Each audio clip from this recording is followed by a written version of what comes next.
The question is, the common carbon metric supported by UNEP has been developed for which of the following? 4 statements दिए हुए हैं, हमें बताना है कि कॉमन कार्बन मेट्रिक डेवलप क्यों हुआ था। इन स्टेटमेंट में से एक स्टेटमेंट सही ऑप्शन है, वो हमें मार्क करना है। क्वेश्चन में क्लू दिया हुआ है कि यूएनईपी यानी यूनाइटेड नेशंस एनवायरनमेंट प्रोग्राम ने भी इस मेट्रिक को सपोर्ट किया हुआ है। ठीक है, this can act as a clue in this question. अब डिफिकल्टी लेवल अगर देखा जाए तो क्वेश्चन ज्यादा डिफिकल्ट नहीं है क्योंकि फैक्ट्स बेस्ड है। इसको सॉल्व करने के लिए हमें बहुत ज्यादा एनालिसिस में घुसने की जरूरत नहीं है। अच्छा, मेरी एक सबसे रिक्वेस्ट है आप सबसे कि प्लीज इस क्वेश्चन को एक बार अटेम्प्ट जरूर करें, क्योंकि जो भी हम इंफॉर्मेशन डिस्कस करेंगे its retention will be higher, which is the idea of this entire exercise. Before moving ahead, ये क्वेश्चन यूपीएससी प्रीलिम्स 2021 में पूछा जा चुका है, सो प्लीज पे अटेंशन। अच्छा, आगे बढ़ने से पहले, इस क्वेश्चन को सॉल्व करने के पहले फटाफट समझते हैं कि ये चीज क्या है। What is exactly common carbon metric? So CCM, that is common carbon metric, दरअसल एक टूल है। किसने बनाया है? UNEP, that is United Nations Environment Programme ने। और किस लिए बनाया है? To measure, report and verify reductions. इस तरीके से इनको रिपोर्ट किया जाए, मेजर किया जाए, that can be globally accepted. Clear है? अब नीड क्या थी इसको करने की? अब देखिए, जो बिल्डिंग्स होती है उनकी कंस्ट्रक्शन में बहुत सारी ऐसी एक्टिविटीज इन्वॉल्व होती हैं which cause adverse impacts on climate. उस इंपैक्ट को, उस चेंज को जो क्लाइमेट पे हो रहा है, डिफाइन करने के लिए इस मेट्रिक को बनाने की जरूरत थी।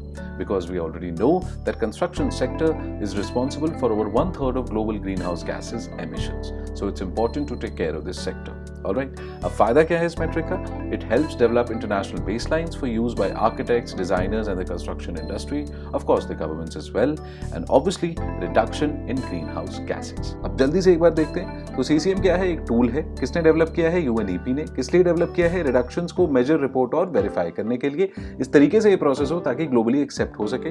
नीड क्या थी इसकी? एक यूनिफॉर्म सिस्टम बनाना है। किस लिए? To define the climate impact of buildings. Construction sector is already a heavy contributor to green house gas emissions. And lastly, इसके यूजेस में ऑब्वियसली सबको हेल्प करेगा। It will help develop international baseline for everybody to use. And finally, reduction in green house gases.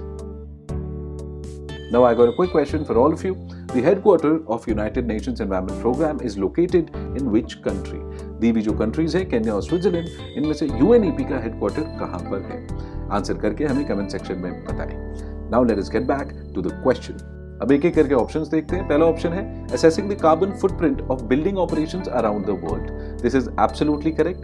This metric does assess the carbon footprint और ये construction industry से related है। तो पहला ऑप्शन बिल्कुल सही है। बाकी के ऑप्शंस पे आपको जाने की भी जरूरत नहीं क्योंकि चारों में से एक ही सही है। But still, for the sake of solving the question completely, will do that. Next option क्या है?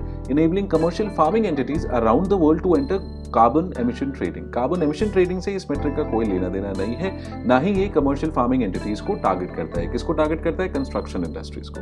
क्लियर है? थर्ड ऑप्शन क्या है? Enabling governments to assess the overall carbon footprint caused by their countries.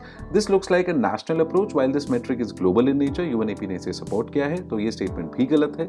Last statement क्या है? Assessing the overall carbon footprint caused by the use of fossil fuels by the world in a unit time. Fossil fuel से इस metric का कोई लेना देना नहीं है, तो ये तीनों ऑप्शन गलत हैं। Correct option is option A.